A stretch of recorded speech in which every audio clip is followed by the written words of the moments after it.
ఒంగోలు నియోజకవర్గంలో తెలుగుదేశం పార్టీ గెలిపే లక్ష్యంగా ప్రజలతో మమేకం కావడంతో పాటు పార్టీ శ్రేణులకు దిశానిర్దేశం చేయడంలో తెలుగుదేశం రాష్ట్ర ఉపాధ్యక్షులు నియోజకవర్గం అభ్యర్థి దామచల జనార్దన్ స్పీడ్ పెంచారు. ఈ మేరకు గురువారం నగరంలోని 33వ డివిజన్లో పార్టీ నాయకులతో సమావేశమయ్యారు. గతంలో జరిగిన పొరపాట్లను సరిదిద్దుకుంటూ వైసీపీ వైఫల్యాలను ఎత్తి చూపుతూ సమిష్టిగా ముందుకు పోవాలని దామచల జనార్దన్ సూచించారు. ఈ కార్యక్రమంలో మండే శ్రీమన్నారాయణ, గంగవరపు కృష్ణమోహన్, జిఎస్ఆర్ శ్రీనివాస్, నల్లూరి రవి, పాటిమండ్ల వెంకటేశ్వర్ల మాస్టారు, బూత్ ఇన్ఛార్జీలు ఎర్రజల్ల ఎలమంద, ప్రవీణ్, యోనా, అంకయ్య మరియు రెడ్డమ్మ, టీడీపీ నాయకులు, కార్యకర్తలు పాల్గొన్నారు. తెలుగు భూమి విడుదలొక్కడు అతడే అతడే మన చంద్రబాబు నాయుడు, సామాజిక వైద్యుడు, అభివృద్ధికి ఆచ్యుడు, మన అందరి భవిష్యత్తుకు అవుతానని బాధ్యుడు, మాట ఇచ్చి కదిలినాడు ఇంటి బిడ్డడు. జయ హో చంద్రన్న నీకు వందనం, నువ్వు చెప్పిన ప్రతి పథకం ప్రగతి సాధకం. అన్నా చంద్రన్న నీ ముందు చూపు అద్భుతం, నువ్వు తెచ్చిన ప్రతి మార్పు తరాలకే సార్థకం.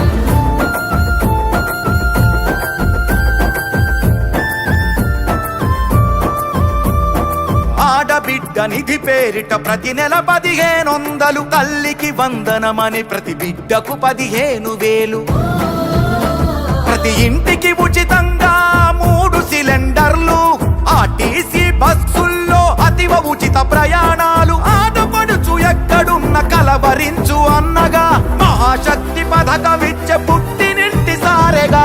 జయ హో చంద్రన్న నీకు వందనం, నువ్వు చెప్పిన ప్రతి పథకం ప్రగతి సాధకం.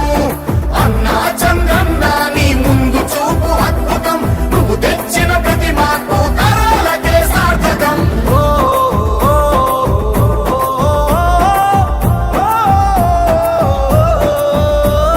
జాతి బలం యువకులంటూ గళమెత్తిన స్ఫూర్తిగా, నారా లోకేష్ నడుపు పాదయాత్ర సాక్షిగా,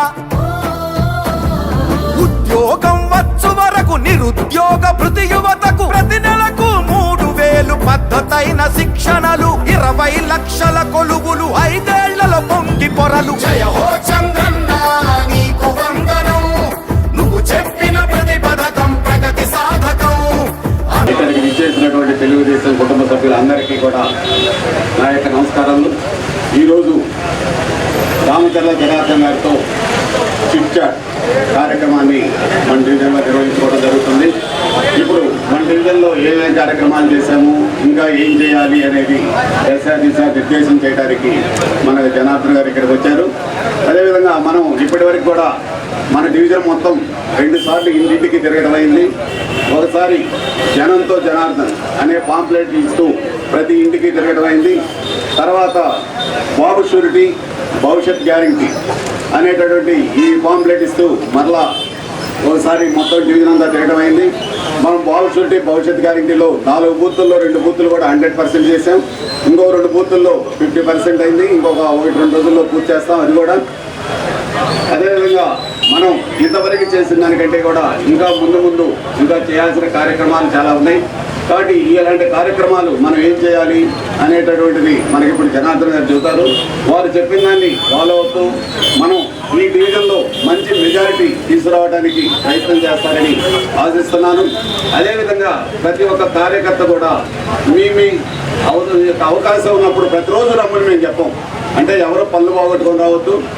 మీ అవకాశాలు ఉన్నప్పుడు ఇక్కడ మనకు పార్టీ ఆఫీస్ అనేది ఉంది కాబట్టి ఇక్కడికి వస్తే మిమ్మల్ని ఎలా ఉపయోగించుకోవాలనో అలా మేము ఉపయోగించుకుంటాము. అదేవిధంగా మీ ఫోన్ నెంబర్లు ఇస్తే మన డివిజన్ గ్రూప్లో కలుపుతాం. ఎప్పుడు ఏ రోజు ఏ కార్యక్రమం నిర్వహిస్తుంది కూడా మేము ఎప్పటికప్పుడు తెలియపరుస్తుంటాం. కాబట్టి ప్రతి ఒక్కరు కూడా ఇక్కడికి వచ్చినటువంటి వాళ్ళు మన డివిజన్ కార్యక్రమాల్లో పాల్గొంటారని ఆశిస్తూ సెలవు తీసుకుంటాం. ఉపాధ్యక్షులు, మాజీ శాసనసభ్యులు, ప్రస్తుత తెలుగుదేశం పార్టీ శాసనసభ ఎమ్మెల్యేగా అభ్యర్థిగా ఉన్నటువంటి మన నాయకుడు జనార్దన్ గారికి మా 33వ డివిజన్ తరఫున స్వాగతం సుస్వాగతం. ఈ ఏరియాలో నేను ఇంతకుముందు 10 సంవత్సరాలు డివిజన్ ప్రెసిడెంట్గా ఉన్నాను. ఆ సమయంలో సార్ చేసినటువంటి అభివృద్ధి పనులు 5 శాసనసభ ఎన్నికల్లో ఎన్నికైనటువంటి బాలినేని శ్రీనివాసరెడ్డి గారు 25 సంవత్సరాలు ఎమ్మెల్యేగా ఉన్నారు. మన జామచర్ల జనార్దన్ గారు 5 సంవత్సరాలే. జనాలు కూడా ఇది తెలుసుకోవట్లా, ఎవరు డబ్బులు ఇస్తే వాళ్ళకి అన్నట్టున్నారు. మన అభివృద్ధి మన ఫ్యూచర్ భవిష్యత్తు కోల్పోతున్నాం. కాబట్టి మన నాయకులు జామచర్ల జనార్దన్ గారు ఈ ఏరియాలో ఎన్నో వర్కులు, ఎన్నో సిమెంట్ రోడ్లు ఎప్పటి నుంచో నోచుకొని కొత్త డొంక 20 సంవత్సరాల నుంచి వాళ్ళ హయాంలో ఉన్నా కూడా, అంతకుముందు కాంగ్రెస్ లో కానీ తర్వాత వైసీపీ గెలిచిన తర్వాత కానీ ఇప్పుడు సైడ్ కాలువ కూడా కట్టించుకోలేని పరిస్థితి. అంతకుముందు దాదాపు 1,05,00,000తోటి ఆ కొత్త డొంకని మంగమూడు రోడ్డుకి బైపాస్కి అనుసంధానం చేస్తూ మన నాయకుడిని మేము గట్టిగా ఈ డివిజన్ తరఫున ఎన్నోసార్లు రిక్వెస్ట్ చేసుకొని శాంక్షన్ చేయించుకొని ఒక పక్క సైడ్ కాలువ, ఒక మళ్ళీ రోడ్డుని బ్రహ్మాండంగా డెవలప్ చేసుకున్నాం. ఒక కాలువ మాత్రం మిగిలిపోయింది. ఆ కాలువను కూడా కట్టలేని పరిస్థితిలో ఈ వైసీపీ గవర్నమెంట్ ఉందంటే ఇక్కడ ప్రజలందరూ కూడా అర్థం చేసుకోవాలి. ఒక ఇటుకేసారా, ఒక్క కాలువ కట్టారా, ఒక రోడ్ వేసారా అనేది మనం వేరే చేసుకొని మన నాయకుడు దామచర్ల జనార్దన్ గారిని ఈసారి మన 33 డివిజన్ ప్రజలందరూ కూడా అత్యధిక మెజారిటీతో గెలిపించాల్సిందిగా మరి కోరుకుంటూ కోసం రాలా. ఇక్కడ ఇంకా ల్యాబ్స్ ఏమున్నాయి, మనం ఏం చేయాలి, ఎక్కడ ఎలా ఉన్నారు, ఇంకా ఎవరన్నా అసంతృప్తిలో ఉన్నారా, మనం ఏం చేస్తే బాగుంటుంది అనే దాని మీద అందరూ మన ముఖ్యులందరూ కూర్చొని ఒకసారి మాట్లాడదాం ఉద్దేశంతో ఈ రోజు నుంచి మొదలు పెట్టాం. రోజు ఒక 2 డివిజన్లు 3 డివిజన్లు అందరితోటి అన్ని డివిజన్స్లో పార్టీ ఆఫీస్ కూడా ఓపెన్ చేయటం. మనకి ఎక్కడ గ్యాప్ ఉందో దానికోసం వచ్చారు. మనకు అది దాని మీద చెప్పండి, మనం ఏం చేసామా మనం అట్లా అనేది కాదు. మనకి డివిజన్ మెజార్టీ రావడానికి మనకి ఎక్కడ ఇంకా ఎవరు ఎలా జరుగుతూ ఉంది ఏందనే దాని మీద మాట్లాడండి. రవి చెప్పండి. శ్రీ దామచర్ల జనార్దన్ గారికి నమస్కారం. మా డివిజన్లో ఇక్కడ కష్టపడి పనిచేసే వాళ్ళు ఎక్కువ అండి, లేబరుగా చేసుకునే వాళ్ళు ఎక్కువ. వాళ్ళని మనం జాగ్రత్తగా మాట్లాడుకుని అందరినీ మర్చిపోవాలి. అదేవిధంగా ఈ డివిజన్లో కొత్త డొంక, ఒడ్డివారికుంట, మిలిటరీ కాలనీ, ధ్యానాల సంఘం, ఇక్కడ స్లమ్ ఎక్కువ ఉందండి. ఇక్కడ వచ్చేసి ఇక్కడ దోమలు గీములు ఇట్లాంటి కాలువలు కూడా చాలా కట్టలేదు, బాగా ఇబ్బంది పడుతున్నారు. ఇవన్నీ సరి చేసుకోవాలి, అందరితో కూర్చొని ఒకసారి మాట్లాడుకుందామని నా మనం చేస్తున్నాం. సూపర్ 6 అనే పథకాలు కూడా కొత్త పథకాలు పెట్టారు. మీకు ప్రజెంట్ ఇస్తున్న పథకాలు తీసేయరు, అలానే కొనసాగుతాయి. కొత్తగా ఇస్తున్నటువంటి ఈ సూపర్ 6 పథకాలు కూడా జనాల్లోకి తీసుకెళ్లి డోర్ టు డోర్ క్యాన్వాస్ చేస్తున్నాము. కనుక ఈసారి మనం గెలుపు కాదు, దామచర్ల జనార్దన్ గారిని అఖండ మెజార్టీతో గెలిపించాలని మేమంతా కోరుకుంటున్నాము. అలానే మీ సమస్యలు ఇంకా ఎవరైనా చెప్పాలనుకుంటే చెప్పండి, మా దృష్టి కొట్టే మేము సార్ దగ్గరికి తీసుకెళ్లి ఆ సమస్యల్లో ఆ వార్డులో ఏ సమస్య ఉంది, కాలువ సమస్య, వీధి లైట్ సమస్య ఏమున్నా సరే మేము పరిష్కరిస్తాము. కనుక మీరు ఈ విషయాన్ని గమనించి మన దామచర్ల జనార్దన్ గారిని అఖండ మెజార్టీలో గెలిపించవలసిందిగా మరి కోరుతున్నాను. ఒకరికొకరికి గ్యాప్స్ ఉన్నాయా, మనం కమిటీలు వేసుకున్నాం. అదేవిధంగా బూత్ కమిటీలు ఉన్నాయి. 60 ఓట్లకి ఒక మనిషిని పెట్టుకున్నాం. వీళ్ళందరినీ కూడా మనం, ఎందుకంటే ఎన్నికలు ఒక నెల ముందుకెళ్ళినా కూడా మనం ఇప్పటి నుంచే మనం జాగ్రత్తలు చేసుకోవాల్సిన అవసరాలు ఉన్నాయి. మిగతాది కూడా పెద్ద కనపడలేదు కాబట్టి మనం అందరం కూడా కలిసి మనం పని చేసుకోవాలి. ఎక్కడా కూడా మనం ఓవర్ కాన్ఫిడెన్స్ అనేది మంచిది కాదు. మనం ఖచ్చితంగా మనం ప్రతి ఓటు విలువైంది. మనం పల్లెటూరులో మనం ఏ విధంగా చేస్తామో ఆ విధంగా ప్రతి ఓటును తీసుకొచ్చి ఓట్లు వేయించాల్సిన బాధ్యతలు కూడా మనం తీసుకోవాలని చెప్పి కూడా మీ అందరూ కూడా నేను తెలియజేస్తున్నా. మన పని చేసుకుంటానే రోజుకి 1 గంట 2 గంటల పార్టీ కోసం కృషి చేయాలని చెప్పేసి కూడా మీ అందరినీ కూడా కోరుతా ఉన్నా. ఒక పక్క మనకి 80 సంవత్సరాలు దాటిన వాళ్ళకి, అదేవిధంగా వికలాంగులకి, వీళ్ళందరూ కూడా పోస్టల్ బ్యాలెట్స్ ఇచ్చారు ఈసారి ఎలక్షన్ కమిషన్. వాళ్ళవి కూడా మన డివిజన్లో నేను ఆల్రెడీ లిస్ట్ ఇచ్చాను. 80 సంవత్సరాల పై వాళ్ళ దగ్గర ఒక అప్లికేషన్ తీసుకొని పోస్టల్ బ్యాలెట్ తీసుకెళ్ళి వాళ్ళ చేత సంతకం పెట్టించుకొని అవన్నీ కూడా కలెక్షన్ చేసుకోవాల్సిన అవసరాలు ఉన్నాయి. అదేవిధంగా వికలాంగులు ఎవరున్నారో వాళ్ళని కూడా మాట్లాడి వాళ్ళని కూడా మన ఓట్లు అవి ఉన్నాయో అవి కూడా తీసుకోవాల్సిన అవసరాలు ఉన్నాయని చెప్పి కూడా నేను తెలియజేస్తున్నా. ఒక పక్క ఏమో చిన్న సైకో ఒకరు తయారైపోయాడు ఇక్కడ. అతను పొద్దున్నే 6 గంటల నుంచి మొదలు పెడుతున్నాడు. మన వాళ్ళు ఎవరున్నారా, ఒకటి డబ్బు, 2 డబ్బు అని చెప్పేసి అంటే మళ్ళీ బెదిరియటం. 3 ఆయన వృత్తి మీద ఏదో విధంగా ఇబ్బందులు పెట్టడం.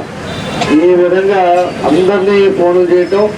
అతనేమో విల్లాల్లో కూర్చొని వాడు వీఎం కూడా ఒకటి తయారయ్యాడు. పోయినసారి అంతకుముందు ఎలక్షన్కి నాకు తెలిసి ఎలక్షన్ ఒకసారి కొత్తపండ మండలం తీసుకున్నాడు, ఒకసారి ఒంగోలు మండలం తీసుకున్నాడు. వాళ్ళకి విపరీతంగా హామీలు ఇస్తాడు, అబద్ధాలు చెప్పేదే పని. హామీలు ఇచ్చేది మళ్ళా ఆ మండలం ఎత్తేస్తాడు, నెక్స్ట్ ఎలక్షన్కి ఇంకో మండలం వెళ్తాడు. ఈరోజు ఏమో ఒక్కొక్కరికి 10 సార్లు ఫోన్లు చేసి ఒకసారి రండి మాట్లాడాలి, ఒకసారి రండి అని చెప్పి మన వాళ్ళందరూ కూడా ఇబ్బందులు పెడుతున్నారు. ఇవన్నిటి కూడా ఎక్కడ కూడా మనం వాళ్ళు ఫోన్ చేసినా కూడా ఫోన్ ఎత్తకాకండి, రికార్డ్ చేసి పెట్టండి. ఎవరైనా కూడా బెదిరించినా ఎవరైనా చేస్తే ప్రతి ఫోన్ కూడా రికార్డింగ్లో పెట్టేసేయండి. మనకి రికార్డ్ అయితే దాని మీద ఏం చర్యలు తీసుకోవాలి. అటు సైడ్ ఉండే వాళ్ళు కానీ మన దగ్గర ఉండే వాళ్ళు కానీ ప్రతి ఒక్కరిని కూడా ప్రతి ఓటు మనం పోకుండా మనం చూసుకోవాల్సిన జాగ్రత్తలు తీసుకోండి. ఈరోజు టౌన్లో కూడా అన్ని ప్రాంతాల్లో 25-30 సంవత్సరాలు కాంగ్రెస్ కానీ వైఎస్ఆర్ పార్టీలో ఉండే వాళ్ళు కూడా ఈరోజు అందరూ కూడా వస్తున్నారు. మనం ఎక్కడ డబ్బులు ఇచ్చి తీసుకోవట్లేదు. వాళ్ళు వాలంటీర్గా వాళ్ళు కూడా పార్టీ బాగుండాలనే ఉద్దేశంతో వాళ్ళందరూ కూడా ఈరోజు తెలుగుదేశంకి వస్తున్నారు. కాబట్టి పార్టీ స్ట్రెంత్ అవుతా ఉంది. మీరు కూడా మన అందరూ కూడా కలిసి మనం పనిచేసుకుంటే మన డివిజన్స్లో మంచి మెజార్టీ రావడానికి అవకాశాలు ఉంటాయి. వీళ్ళు డబ్బులకో ఇంకోటికో ప్రభావాలకి అవన్నీ కూడా మీరు మనం కూడా ఎవరు కూడా సందేహిద్దని చెప్పేసి కూడా మీ అందరూ కూడా నేను తెలియజేస్తా ఉన్నా. రెండోది వచ్చేసి మనకి ఎవరైనా వాలంటీర్స్ కానీ లేకపోతే ఇంకోళ్ళు ఎవరైనా అధికారులు కానీ ఎవరైనా కూడా మీకు ఫోన్ చేసి లేకపోతే డివిజన్లో తిరుగుతుంటే కూడా వాళ్ళని కూడా వీడియో తీయండి, లేకపోతే రికార్డ్ చేసి పెట్టండి. ఖచ్చితంగా గవర్నమెంట్ చర్య తీసుకొని వాళ్ళ ఉద్యోగాలు కూడా పోయే పరిస్థితులు వస్తాయి. ఎందుకంటే అత్యుత్సాహం చూపిస్తే మాత్రం నేను ఆల్రెడీ చెప్తూనే ఉన్నా, వాలంటీర్స్ని కంటిన్యూగా తెలుగుదేశం పార్టీ రేపు అధికారంలోకి వచ్చిన తర్వాత కూడా కంటిన్యూ చేస్తాం. కానీ మీరు ఇష్టారాజ్యంగా మీరు చేసే వృత్తిని కరెక్ట్ చేయకుండా ఈరోజు వాలంటీర్స్కి ఎన్నికలకి సంబంధం లేదని చెప్పేసి ఎన్నికల కోడ్లో మీరు కావాలని చెప్పేసి ఇట్లా చేస్తే మాత్రం దాని మీద చర్యలు తీసుకుంటాం. ఖచ్చితంగా సస్పెండ్ అవుతారు మీరు, అది గుర్తుపెట్టుకోవాలని చెప్పేసి కూడా వాలంటీర్స్ కూడా మేము తెలియజేస్తా ఉన్నాం. కాబట్టి తిరిగేది కూడా మా వాళ్ళు అడిగినట్టు తొందరలోనే మనం కూడా పెట్టుకుంటాం.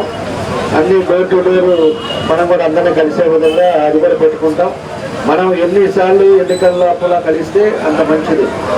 మనం ఇప్పుడు 2 సార్లు మీరు తిరిగారు, మళ్ళా మనకు గ్యాప్ పెట్టుకొని రోజుకి 20 ఇళ్ళు 25 ఇళ్ళు మనకి ఏదైతే భవిష్యత్తు గ్యారంటీ కానీ లేకపోతే సూపర్ 6 కానీ ఆ క్యాలెండర్లు ఇస్తా వాళ్ళకి మన పథకాలు ఏంటి, ఇదివరకు మన డివిజన్లో మనం ఏం చేసాం, ఈ 5 సంవత్సరాలు వీళ్ళు ఏం చేశారు అనేది ఏదో పాంప్లెట్ ఇచ్చి పోతా కాకుండా వాళ్ళతోటి ఓపికగా కాసేపు కూర్చొని మాట్లాడుకుంటా పోయారు అంటే మనకు టైం ఉంది. కాబట్టి టైం లేకపోయింటే మనం పాంప్లెట్లు ఇచ్చుకుంటా జాగ్రత్త అమ్మా అని చెప్పేసి చెప్పుకోవడం పోవటం అవకాశం. ఈరోజు బోల్డ్ టైం ఉంది కాబట్టి రోజుకు ఒక 25 ఇళ్ళు పెట్టుకొని టార్గెట్ పెట్టుకొని 25 ఇంట్లో 5 నిమిషాలు కూర్చొని వాళ్ళ పెద్దవాళ్ళు ఉంటారు, వాళ్ళందరూ కూడా ఎక్స్ప్లెయిన్ చేసి అవన్నీ కూడా ఇస్తే ఇంకా కూడా వాళ్ళకి అర్థమవుతుంది అని చెప్పి కూడా నేను తెలియజేస్తా ఉన్నా. ఆ కార్యక్రమం కూడా మనం చేసుకుంటే మనకి అది భవిష్యత్ గ్యారంటీ అవుతుంది, ఇది అవుతుంది. ఇక్కడికి వచ్చే లోపలికి మనం ఆల్మోస్ట్ 2,75,00,000 పనులు చేసాం మనం పోయినసారి మన గవర్నమెంట్లో. మనం ఈరోజు మేము ఒకటే మనందరం కోరుకునేది ఏంటంటే ఎవరి దగ్గరికి మన కార్యకర్తలు మనం ఎవరిని ఓటు అడగాలన్నా కూడా మనం కాన్ఫిడెంట్గా అడగచ్చు. ఎందుకంటే తప్పుడు పనులు మనం చేయాల, అదేవిధంగా లంచాలు మనం తీసుకోవాలా, అదేవిధంగా ఎవరిని ఇబ్బందులు పెట్టాల. ఆ పార్టీ అని ఈ పార్టీ అని వాళ్ళు చేసినట్టు పిచ్చి పనులు మనం చేయాల, కేసులు పెట్టేలా. ఎవరు వచ్చినా కూడా ఆ పార్టీ వాళ్ళు ఎవరు వచ్చినా కూడా మనం పనులు చేసాం. అందరికీ డివిజన్ అభివృద్ధి కార్యక్రమాల్లో మనం అందరం కూడా చేశాం. కాబట్టి మనం కూడా రాయుడుగా చెప్పుకోవడానికి అవకాశం ఉంటాయి. అదే పని ఇవాళ వాళ్ళు తిరగలేదు. వాళ్ళు ఇవాళ ఏమి పనులు చేయకుండా డబ్బులతోటి పెట్టుకొని కొంతమందిని ఇబ్బందులు పెట్టి కొంతమంది మీద కేసులు పెట్టి ఇవన్నీ కూడా చేశారు. దాని మీద వాళ్ళు పోలేని పరిస్థితి. కాబట్టి ఫోన్లు చేసి వాళ్ళకు డబ్బులు ఎంత కావాలి, మీ ఒక్కసారికి అవకాశం ఏంటి, ఈ ఒక్కసారికే నేను పోటీ చేస్తున్నాను అని చెప్పే పరిస్థితిలో ఇవాళ వాళ్ళు ఉన్నారని చెప్పేసి కూడా మీ అందరికీ కూడా నేను తెలియజేస్తా ఉన్నా. కాబట్టి మనం కంపారిజన్ చేయించుకోవాలి, అందరికి కూడా తెలియపరచాలి. అప్పుడు ఉండే పరిస్థితి రాజకీయాలు ఎలా ఉన్నాయి, ఇప్పుడు ఎలా ఉన్నాయి, ఏ విధంగా మనం వెనకాల పడుతున్నాం, యువత ఎంతోమంది చదువుకున్న వాళ్ళ పరిస్థితులు ఏంటి, ఈరోజు రాష్ట్రం ఏ విధంగా ఉందనేది కూడా 2 నిమిషాలు తెలియపరిస్తే ఇంకా ప్రజలకు అర్థమవుతుందని చెప్పి కూడా నేను తెలియజేస్తా ఉన్నా. కాబట్టి దీని మీద మళ్ళా ఒకసారి సీరియస్గా అందరూ కూడా కలిసికట్టుగా మీరు పనిచేయండి. ఎప్పుడు ఏ ఇబ్బంది వచ్చినా కూడా తెలియపరచండి. తప్పకుండా మనం అన్ని విధాలు కూడా అండగా ఉంటామని చెప్పేసి తెలియజేస్తూ, మన పార్టీ ఆఫీస్ కూడా ఎప్పుడో అందరూ పార్టీ ఆఫీస్ ఓపెన్ చేస్తూ ఉన్నారు. మనం ఎప్పుడో 33లో పార్టీ ఆఫీస్ ఓపెన్ చేసుకోవటం, అంతా కూడా యూనిటీగా ఉంటాం. చాలా సంతోషం. అందరూ కూడా ఇదే ఐక్యతతోటి మనమంతా కూడా జాగ్రత్తగా చేసుకొని ఇంకా 10 ఓట్లు వచ్చేదానికి ఎట్లా చేయాలో మీ అందరూ కూడా కృషి చేయాలని చెప్పేసి తెలియజేస్తూ, మీ అందరికీ మనస్ఫూర్తిగా నా నమస్కారాలు తెలియజేస్తూ సెలవు తీసుకుంటాను.